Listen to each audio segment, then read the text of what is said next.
सत्संगत जी, प्यार से कहना धन निरंकार जी।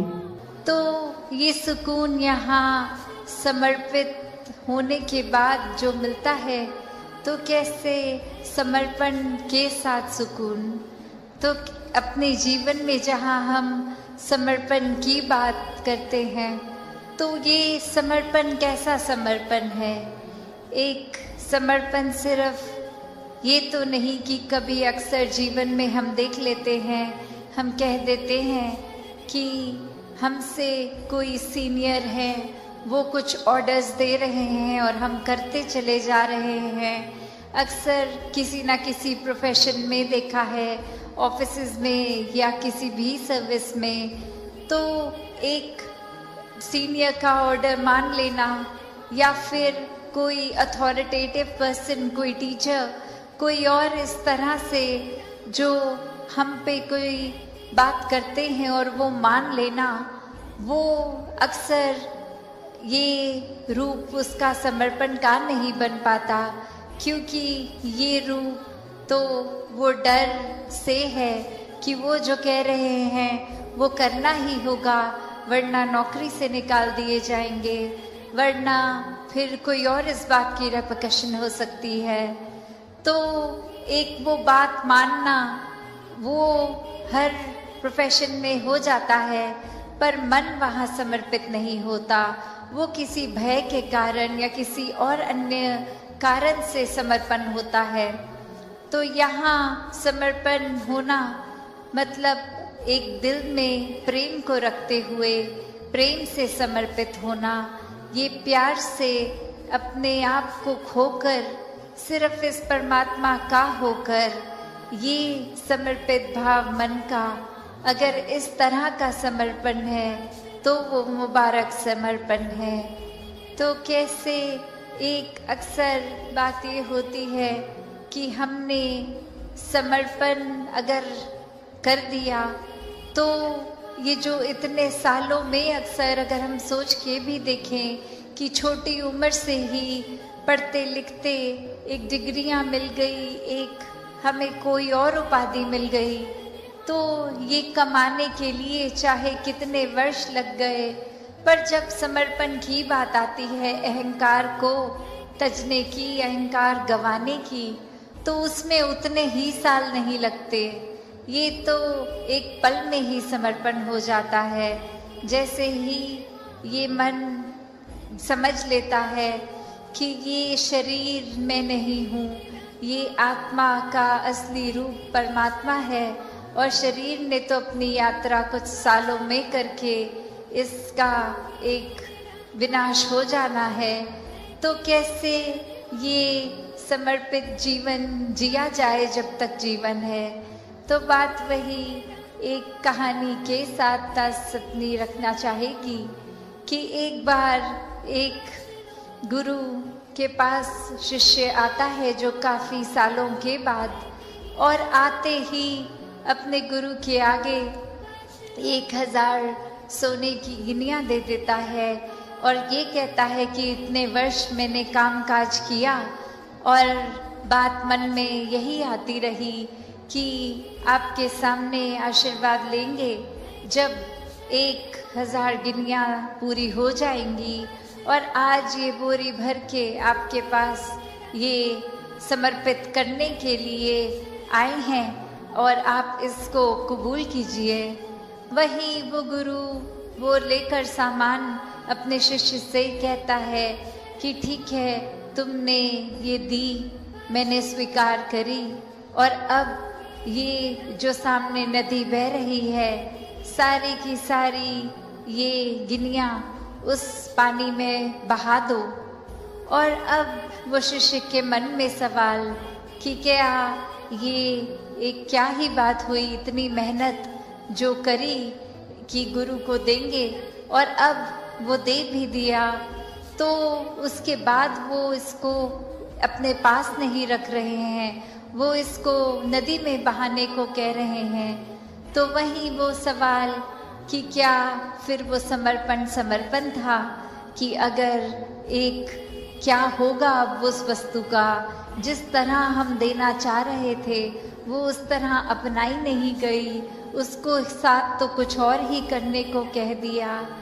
तो वही ये ख्याल जहाँ उस शिष्य को आया और फिर वो अपने मन पे किसी तरह काबू करके, क्योंकि अब गुरु ने कहा था तो वो फॉलो करने के लिए किसी भी सोच विचार के साथ चला तो गया नदी किनारे कि ठीक है अब कहा है तो ऐसा ही करना होगा। और वहीं काफ़ी देर हो गई और अब गुरु भी इंतज़ार कर रहा है कि ये इतनी देर से लौट के नहीं आया, इतनी देर क्यों लग रही है वो उसको वो सिक्के नदी में बहाने के लिए। तो फिर वो गुरु ही खुद उस नदी किनारे जाते हैं और क्या देखते हैं कि वो शिष्य एक एक करके सिक्के को फेंक रहा है, जिसकी वजह से वो बहुत ही देर लग रही है। वो एक बात फिर गुरु समझाते हैं कि ये समर्पण करना है तो इतनी देर क्यों लग रही है। समर्पण तो एक साथ ही किया जा सकता है, पूरी की बोरी को एक साथ ही नदी में बहाया जा सकता था, तो एक एक करके क्यों, इतनी देर लगा के क्यों। तो ये कहानी में तो ये मन की अवस्था ही है कि हम किस तरह एक अपने मन को इस तरह मान लेते हैं कि कोई अटैचमेंट हो गई, कोई और कारण से अगर ये लगा कि कुछ वस्तुएं इकट्ठी हो गई हैं, कोई उपाधियां मिल गई हैं, या कहीं अपने मोहल्ले में, अपने दायरे में बहुत नाम कमा लिया है, एक हमारा कुछ औहदा, कुछ रिस्पेक्ट बन गई है, एक तरह के हम सेलिब्रिटी बन गए हैं, कुछ 2-4 लोग हमें जान गए हैं, तो ये एक इम्पॉर्टेंट होने का अहंकार या कोई और तरह का अहंकार ये मन में घर कर लेता है। देर क्यों लग रही है, समर्पण तो एक साथ ही किया जा सकता है, पूरी की बोरी को एक साथ ही नदी में बहाया जा सकता था, तो एक एक करके क्यों, इतनी देर लगा के क्यों। तो ये कहानी में तो ये मन की अवस्था ही है कि हम किस तरह एक अपने मन को इस तरह मान लेते हैं कि कोई अटैचमेंट हो गई, कोई और कारण से अगर ये लगा कि कुछ वस्तुएं इकट्ठी हो गई हैं, कोई उपाधियां मिल गई हैं, या कहीं अपने मोहल्ले में, अपने दायरे में बहुत नाम कमा लिया है, एक हमारा कुछ औहदा, कुछ रिस्पेक्ट बन गई है, एक तरह के हम सेलिब्रिटी बन गए हैं, कुछ 2-4 लोग हमें जान गए हैं, तो ये एक इम्पॉर्टेंट होने का अहंकार या कोई और तरह का अहंकार ये मन में घर कर लेता है। तो ये सारी चीज़ें सिर्फ इस्तेमाल के लिए और सदुपयोग के ही काम आए। दातार हर एक पे कृपा करे कि सुकून जीवन में सबके भरा रहे, सेवा भाव, एक समर्पित मन, इस तरह का जीवन हर कोई जीता जाए। तो ये बात मन में अक्सर आती है कि हम बहादुर किसको समझते हैं, क्या शरीर के बल को एक बहादुरी से जोड़ते हैं, या कुछ मन में एक अपने द्वारा ही एक कोई ऐसी बात रख लेते हैं जिससे एक मोटिवेशन मिलती है, एक अपने आप को बहुत ही कोई ऐसा काम करने के प्रति एक मन को हम पुश करते हैं कि उससे हमें शायद लगता है हम बहादुर हैं। तो असली बहादुरी क्या है? ये असली बहादुरी तो वही कि जो भी सत्य है उसको समझ के, उसको एक हकीकत को जानने के बाद आंख ना बंद करना कि ये संसार में आए हैं तो मौत भी निश्चित है। एक जीते जी उस बात को, उस फैक्ट को अगर हम ना भूलें, इस सत्य के पहचान के बाद ये सत्य को जीवन में अपनाएं, तो ही वाकई में बहादुर हैं।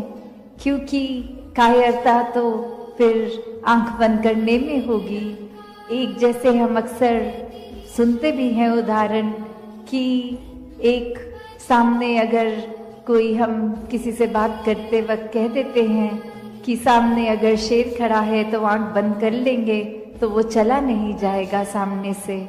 तो कायरता और बहादुरी ये पहलू जीवन में देखें तो वही कि एक जीवन नहीं समाप्त होना है और जीते जी एक अनेकों रंग ये जिंदगी दिखाती है, एक हर एक स्थिति में अलग महसूस कराती है। तो क्या सिर्फ मन की ये फीलिंग्स पे या इमोशंस पे या मन के एक उतार चढ़ाव को ही हम अगर हकीकत मान लेंगे तो स्थिर नहीं हो पाएंगे। एक सदैव के लिए स्थिरता सहजता चाहिए, तो इस सत्य के साथ ही जुड़ना होगा। और वो सत्य ये ब्रह्म ज्ञान कि हर समय ये परमात्मा का एहसास, इसको पहले जानकर फिर इसको इस पर पूरा विश्वास होना और विश्वास के साथ ही जीवन में भक्ति और आनंद आना। कैसे फिर जीवन में इस प्रभु के प्रति वो प्रेमा भक्ति की अवस्था एक हमेशा के लिए। फिर कोई किसी संत ने समझाया कि ये सच्ची रोशनी से दिवाली हो गई। किसी ने राम जी के समय का उदाहरण लेके बताया कि कैसे उस समय वो चाहे दिवाली एक हर्ष का भाव था, एक खुशी, एक उस तरह से पूरे शहर को जगमग करने का। कैसे ये दिवाली की इंटरप्रिटेशन अनेकों तरह से हो सकती है। ये दातार निराकार, ये सच्चाई, ये जो हर समय की सच्चाई है, ये जब तक याद है तो हर दिन ये दिवाली ही है, ये भक्ति ही है, ये भाव मन के की सच्चाई से जुड़े रहेंगे, इस दातार से जुड़े रहेंगे तो वाकई ही हर पल फिर मुबारक पल है।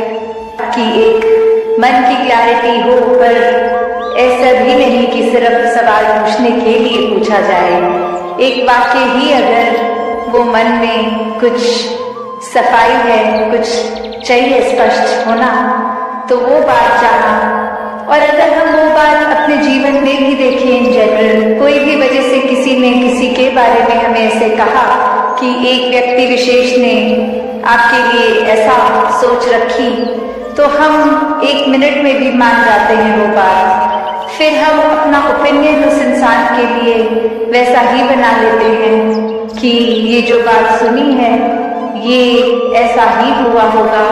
और हम कभी उस इंसान से फिर वो सफाई भी नहीं मांगते हैं, हम पूछते तक नहीं है कि क्या वाकई ही हज़रत ने ऐसा कहा, और अगर कहा भी तो वो बात उत्पन्न कहाँ से हुई, हम उसके बारे में बात कर लें। पर इंसान की फितरत की उस इंसान से तो बात नहीं करेंगे, उसके पीठ पीछे उसके बारे में और से करेंगे। तो इस तरीके के जीवन से एक अपने जीवन का सुधार नहीं हो पाएगा। जैसे एक शायर ने भी बहुत खूबसूरती से लिखा कि गलतफहमियों से भी खत्म हो जाते हैं रिश्ते, गलती हमेशा कसूर की नहीं होती।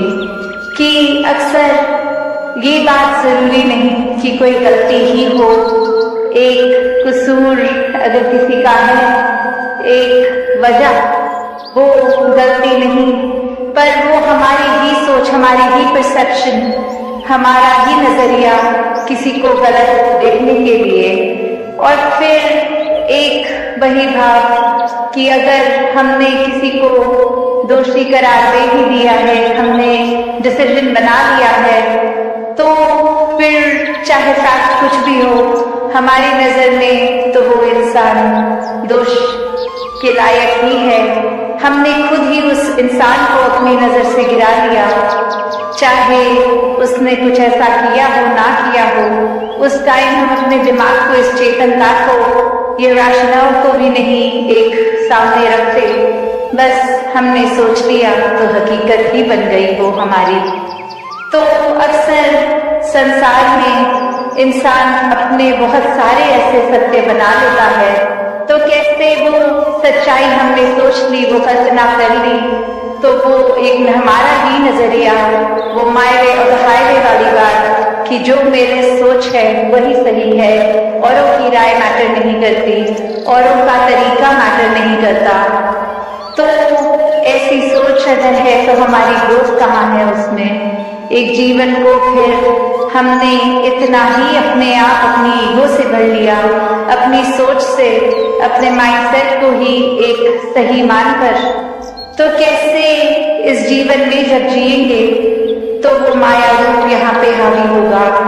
क्योंकि when we are so full of ourselves, तो हम लर्निंग कहाँ से करेंगे? जबकि इस निराकार, इस दातार ने तो हर जगह इस कण कण से शिक्षा लेने का एक रूप दिया है। बस हमें वो रिसेप्टर बनना है कि ये हर जगह से जो शिक्षा मिल रही है उसको कैसे चैनलाइज किया जाए।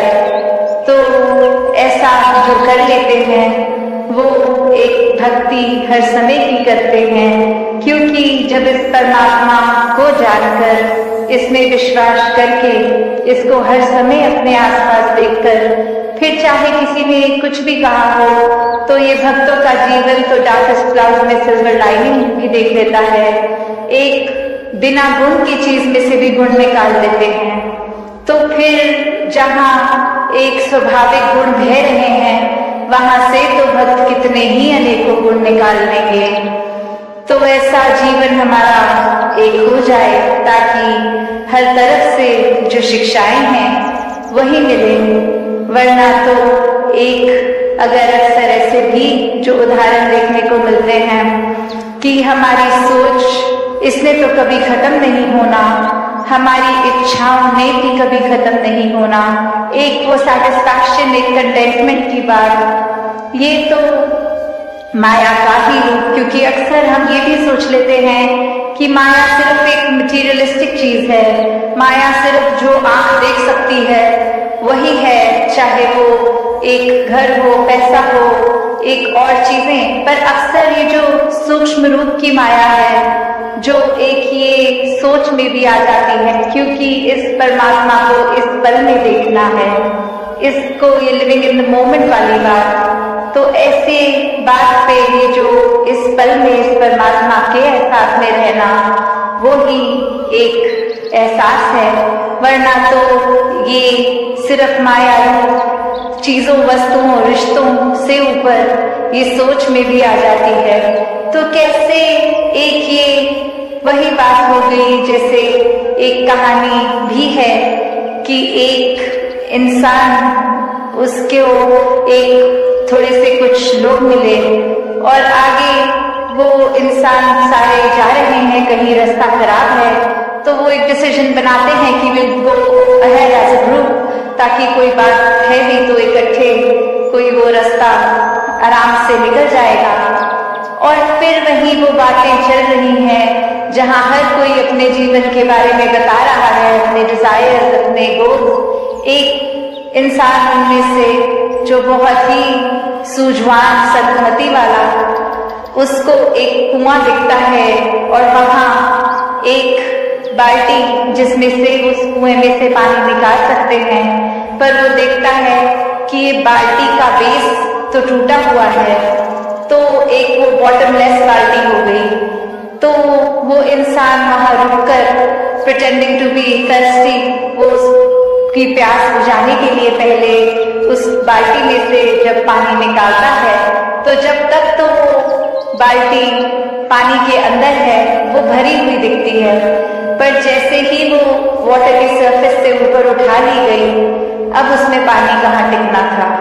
पर वो बार बार ये कर रहा है और बाकी के लोग देख रहे हैं कि ऐसा क्यों किया जा रहा है, और वो कह रहा है कि नहीं, अब मैंने ये ठान ली है बात कि जब तक ये बाल्टी को भर के मैं इसमें से पानी नहीं निकालूंगा तब तक घर नहीं जाऊंगा। तो अब ये फूलिशनेस साउंड कर रही है बाकी आसपास वालों को, और वो कह रहे हैं कि ये पॉसिबल ही नहीं है, आपने ऐसा एक गोल क्यों बनाया है जो अचीव ही नहीं हो सकता। तो और ऐसा करोगे तो हम सब तो आगे निकलेंगे, आप अकेले ही यहाँ रह जाओगे। तो बात वो समझाने की उनको फिर यही कहता है कि शुक्र है you got this point up, क्योंकि हम सबको पता है ये बॉटमलेस बकेट है, इसको भरा नहीं जा सकता। तो हमारी सोच, हमारा मन भी ऐसा ही बॉटमलेस है। ये डिजायर्स नहीं आएंगे, ये एक इच्छा की पूर्ति होने के बाद दूसरी ने भी आना है। तो हमें एक, अगर हम उस भरोसे रहेंगे कि एक एक चीज आती रहे, उसको चेकलिस्ट में हम टिक करते रहेंगे, तो हमारे मन में और चीजें आनी एक बंद हो जाएंगी। ऐसा नहीं है, चीजों ने तो आते रहना है, ख्यालों ने तो आते रहना है। तो एक, अगर हम इसी के पीछे भागते रह जाएंगे तो फिर एक जीवन कब जिएंगे। एक सेटिस्फैक्शन, कंटेंटमेंट की बात, ये सहज रूप में बहने की बात, ये स्थिरता की बात यहाँ आती है कि कैसे एक अपने चैनलाइज करने की बात की ये जो चीज है अगर हमारे लिए जरूरी है, वो कितनी जरूरी है उसको तो किया जाए, पर अंधाधुंध एक उस दौड़ में ना लगा जाए, वो रैट रेस में ना लगा जाए। जले हुए दीपक भी स्वयं है, वो बुझे हुए दीपक को रोशनी देने वाले भी दीपक वही है। फिर एक इसी की अंश है तो इसी जैसे हैं, वो भाव मन में रहते हैं, ऐसे ही कर्म भी बन जाते हैं। तो कैसे अपने जीवन को हर समय ये सुधार की ओर ही मन लेते जाए, एक सफाई की ओर ही लेकर एक सोच को बनाए। बात फिर वही कि जैसे एक हमारे को जब भी कोई गंदगी दिखती है और वो गंदगी दिखते ही वो हमारे पास एक अगर कूड़ा है तो चॉइस भी दो हैं, या तो अपना हम वो बदबू, वो गंदगी को देखते हुए भी आंखें उनसे चुरा कर अपने मुंह पे कपड़ा रख लिया और किसी तरह वो गंदगी टाप गए, और फिर जैसे ही थोड़ी देर बाद वो बदबू खत्म तो मुंह से कपड़ा हटा के एक सांस ले ली। पर इसमें एक खुद तो उस पार चले गए, पर आने वाले हर एक इंसान को वो उसका सामना करना पड़ेगा, वो एक्सपीरियंस करना पड़ेगा। और वहां दूसरी चॉइस वही कि कुछ गंदगी दिखी भी है तो उसी समय उसकी सफाई कर दें कि हम भी उसके बाद स्वच्छ रास्ते से निकल के जाएं और उनको भी फिर स्वच्छ रास्ता ही मिले। तो कर्म तो कैसे भी किए जा सकते हैं, भाव वही जो संतमति में है, वो हमेशा एक अच्छे कर्मों की ओर ही अपना ध्यान लगाएंगे, एक अच्छी एक दिन में दिनचर्या अपनी भक्ति में ही बनाकर सारे कामों को करते हुए परमात्मा का आधार ही लेंगे। तो संतमति से जब हम युक्त हैं तो दिवाली ही दिवाली है, हर पल फिर वो रोशनी भी है, हर पल फिर वो सुंदरता भी है, वो सफाई भी है, हर पल फिर एक त्योहार का भाव मन में कि ये आत्मा का त्योहार है, ये आत्मा आनंद में है, उत्सव मना रही है। हर पल इस निराकार से जुड़ के फिर ये सहजता भी है, फिर ये आनंद भी है, फिर ये सुकून भी है। तो कैसे हर पल भक्तों ने जहाँ अनेकों उदाहरणों से ये जीकर दिखाया है, सिर्फ बोलकर संदेश नहीं, वो भावों को हम अगर पकड़ लें तो चाहे वो कितने भी रेपिटेटिव बार सुने हों, अक्सर बार बार अनेकों उदाहरण कान में पड़ते हैं और ख्याल यही आता है कि ये तो बहुत बार सुन लिया है। तो बात वो कि जब वो चाहे अनेकों बार सुन लिया है उसकी ओर झांक कर तो देखें कि क्या वो जीवन में उतरे हैं कि नहीं, वरना तो पहली बार क्या और अनेकों बार क्या, वो तो सिर्फ बात ही रह जाएगी। वो जब तक जीवन में नहीं उतरा तब तक उसके ऊपर एक आधारित कदम नहीं लिए गए। तो दाता हर एक पे कृपा करे कि सिर्फ एक पॉजिटिविटी की ओर ही चलते रहें, वरना तो ये पावन पवित्र पर्व चाहे है, दुनिया ने तो ये इसको भी बहाना ढूंढ लेना है कि एक त्योहार है तो इसमें भी नशे कर लेने हैं, इसमें भी अपना घर उजाड़ लेना है। एक संत ही हैं जो चाहे पर्व हो ना हो, हर दिन को ही पर्व बनाते हैं, हर दिन को ही उत्सव बनाते हैं। जहाँ जैसे मन में विश्वास आता है उस हिसाब से एक धारणाएं जो भी हमेशा ने संतों ने यही समझाया कि परमात्मा के ऊपर जीवन को केंद्रित अगर रखना है तो सबसे पहले इस परमात्मा को जानना होगा, इसको देखना होगा। हर समय जब तक सांसें हैं, हर समय इसको अपने साक्षात ही देखकर जीवन जीना भक्ति है। और इस भक्ति को अगर तो हम अपनी इच्छाओं को केंद्रित रखेंगे कि परमात्मा को बस इसलिए ही पूजेंगे क्योंकि परमात्मा ने हमारी सब इच्छाओं को पूरा करना है, तो वास्तव में ये भक्ति तो नहीं है, फिर ये बहुत ही स्वार्थ के ऊपर आधारित है। जैसे हमने श्रेणियां भी भक्ति में सुनी है कि आप अर्थार्थी, जिज्ञासु और ज्ञानी, तो बात क्या है कि ये पहले जो दो श्रेणियां हैं इसमें वो या भय के कारण भक्ति हो रही है या इच्छाओं के कारण, तो ऐसी श्रेणियों को एक उचित भक्ति श्रेणी नहीं कहा गया। ये फिर अवस्था जो जिज्ञासु की है कि ये जानने का हमें एक बहुत ही जिज्ञासा की हम है क्या, सिर्फ शरीर तो नहीं है, शरीर तो कुछ समय तक का ही, जैसे आज सत्संग में भी सुन रहे थे कि ये परमात्मा से ही उत्पन्न हुआ, ये आत्मा को कुछ सालों के लिए शरीर दिए गए और शरीर बदलते बदलते जब ये मनुष्य के शरीर में आने में फिर होगा कि जब तक ये श्वासें हैं तब तक ही इस परमात्मा को जाना जा सकता है।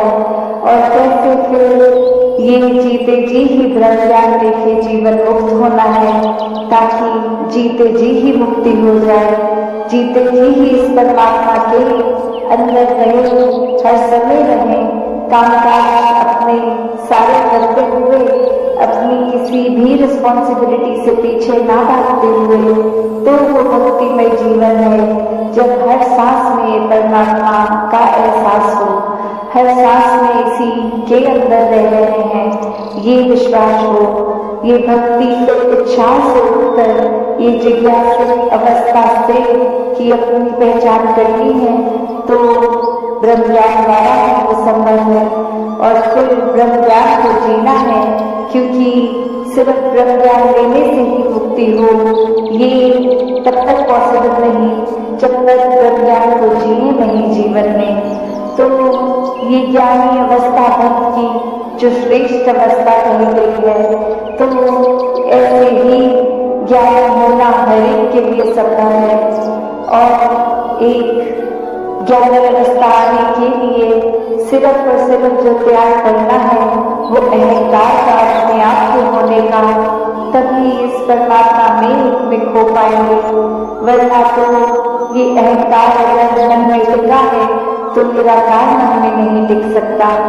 तो ये परमात्मा को जितना ही मन में हम बसाएंगे उतने ही हमारे अवगुण दूर होते जाएंगे। वरना तो अहंकार में रहेंगे तो यही सोच चलेगी कि हमसे श्रेष्ठ कोई नहीं है, एक हमारे जैसा बल किसी में नहीं है, हमारी सोच हमारी बुद्धि कोई भी छोटा सा काम करके अपने आप को मन के सर्वश्रेष्ठ मान लेता है।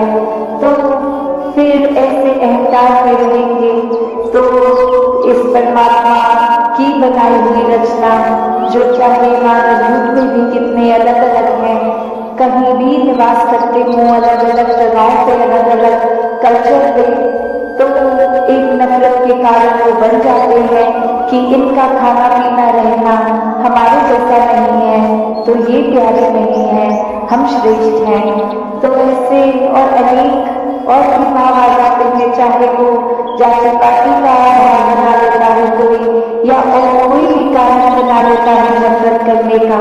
पर बात तो वही कि जब परमात्मा से प्यार हो जाता है तो इसके बनाए सब बंधों में यही परमात्मा दिखता है और फिर वो भेदभाव खत्म हो जाता है। सिर्फ प्यार खुद बनकर ये प्यार आगे बढ़ने का काम होता है। कैसे फिर हर एक में ये जो हम बार सुकून की बात आज सत्संग में सुन रहे थे, तो वही बात है कि जब अंधकार का एक धुआं छटेगा तो ही सुकून का सवेरा सामने है। तो ऐसा नहीं है कि सुकून नहीं है, बस ये सुकून की रोशनी से हम दूर तब तक है जब तक अंधकार मन में है। और ये अंधकार और किसी का नहीं, हमारे खुद का ही बनाया हुआ है। हमारी ही अपनी सोच है जो गिरावट की ओर लेकर जाती है, वरना तो परमात्मा हमेशा साक्षात हर समय सामने भाग है और रहेगा। और ये सिर्फ हम ही हैं जो सूरज की रोशनी होते हुए भी आंखें बंद कर रहे हैं और सत्य मान ही नहीं रहे हैं कि ये रोशनी है। तो ये दिन रात की अगर बात है तो वो फिर भी अगर फिजिकली देखे तो अभी सुबह है तो घंटों में रात हो जाएगी। ये रोशनी और अंधेरे की बात ये फिर भी कभी सत्य असत्य हो सकती है, पर ये हमेशा का सत्य ये परमात्मा ये ही जो कोई परिस्थिति के साथ बदलता नहीं है, कभी ज्यादा या कम नहीं होता। ये अपनी जगह पे शुरू से कायम है, अभी भी है, पहले भी और आगे भी। ये किसी भी भाव में खंडित नहीं किया जा सकने वाला, कभी समाप्त न होने वाला। तो इस परमात्मा के साथ जितना एक मन से नाता जोड़ेंगे, मन के सारे विकार दूर होते जाएंगे।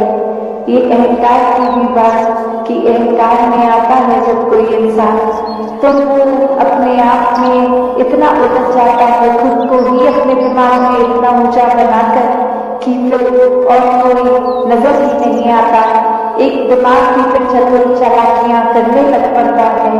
जैसे एक उदाहरण एक कहानी रूप सभी ने बहुत बार सुनी होगी, तो वही कहानी का सी अवधारण लेके कि एक इंसान जहाँ बहुत ही कला में समर्थ था, एक बिल्कुल ऐसी मूर्ति बनाता था कि लगता था बिल्कुल असली है।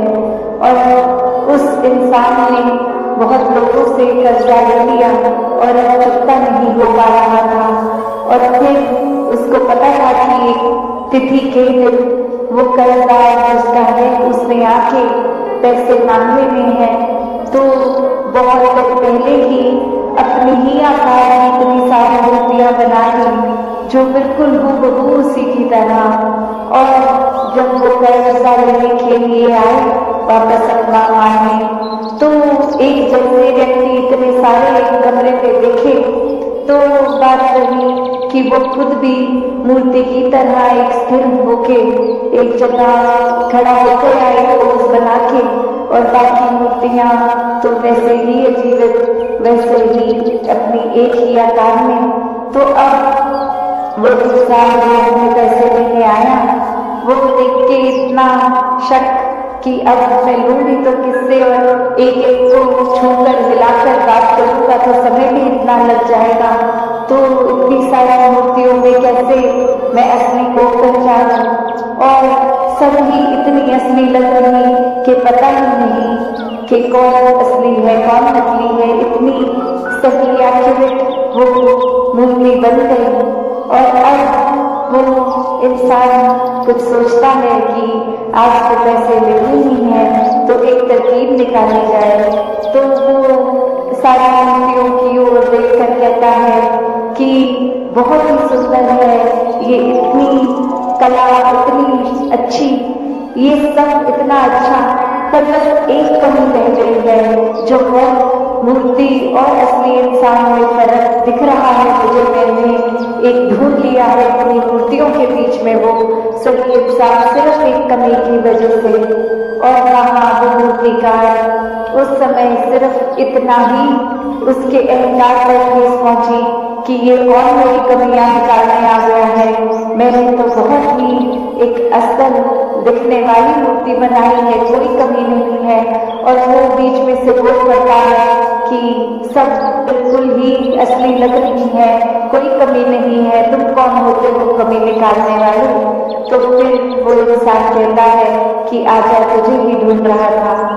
तो कैसे ये भाव बने कि ये बात इंसान जहाँ अपने आप को अहंकार के कारण इतना ऊंचा मान देता है कि फिर एक अपने आप को इतना संपन्न मानते हुए दिमाग से कितनी चतुर-चालाकियां भी कर लेता है, पर वही अहंकार है जो उसको डूबा हो जाता है, वो वहीं खत्म हो जाता है इंसान।